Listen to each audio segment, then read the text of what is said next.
हरे कृष्णा। नरक चतुर्दशी के त्योहार को छोटी दिवाली और रूप चौदस भी कहते हैं। ये पर्व दीपावली से एक दिन पूर्व मनाया जाता है। इस दिन श्री कृष्ण, यमराज, भगवान वामन, माता काली, हनुमान जी और भगवान शिव की पूजा होती है। चलिए जानते हैं कि क्यों मनाई जाती है छोटी दिवाली। एक समय भगवान कृष्ण अपनी 8 पत्नियों के साथ सुखपूर्वक द्वारिका में रह रहे थे।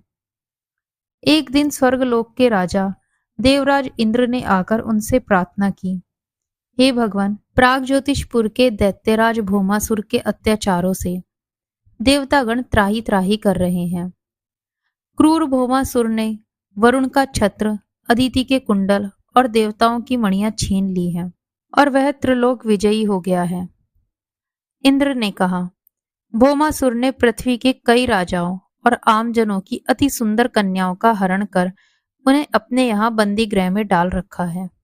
प्रभु, आप उनकी रक्षा कीजिए। इंद्र की प्रार्थना स्वीकार करके भगवान श्री कृष्ण अपनी प्रिय पत्नी सत्यभामा को साथ लेकर गरुड़ पर सवार होकर प्राग ज्योतिषपुर पहुंचे। वहां पहुंचकर भगवान कृष्ण ने अपनी पत्नी सत्यभामा की सहायता से मुर दैत्य सहित मुर के 6 पुत्रों का संहार किया। मुर दैत्य के वध हो जाने का समाचार सुन भौमासुर अपने अनेक सेनापतियों तथा दैत्यों की सेना को साथ लेकर युद्ध के लिए निकला।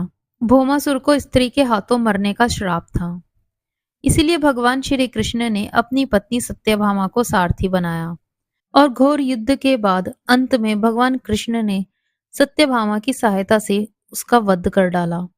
इस प्रकार भौमासुर को मारकर भगवान कृष्ण ने उसके पुत्र को प्राग ज्योतिष का राजा बनाया। भौमासुर के द्वारा हरण कर लाई गई 16,100 कन्याओं को श्री कृष्ण ने मुक्त कर दिया। ये सभी अपृत नारियां थी या फिर भय के कारण उपहार में दी गई थी और किसी और माध्यम से भी उस कारागार में लाई गई थी। वे सभी भौमासुर के द्वारा पीड़ित थी, दुखी थी, अपमानित थी, लांछित थी और कलंकित थी। सामाजिक मान्यताओं के चलते भौमासुर द्वारा बंधक बनाकर रखी गई इन नारियों को कोई भी अपनाने को तैयार नहीं था। तब अंत में भगवान श्री कृष्ण ने सभी को आश्रय दिया।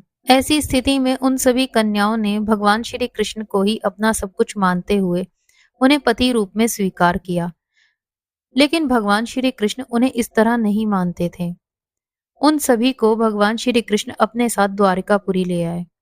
वहां वे सभी कन्याएं स्वतंत्रता पूर्वक अपनी इच्छा अनुसार सम्मान पूर्वक द्वारका में रहती थी। वे सभी वहां भजन, कीर्तन, ईश्वर भक्ति आदि करके सुखपूर्वक रहती थी। द्वारिका एक भव्य नगर था जहां सभी समाज और वर्ग के लोग रहते थे।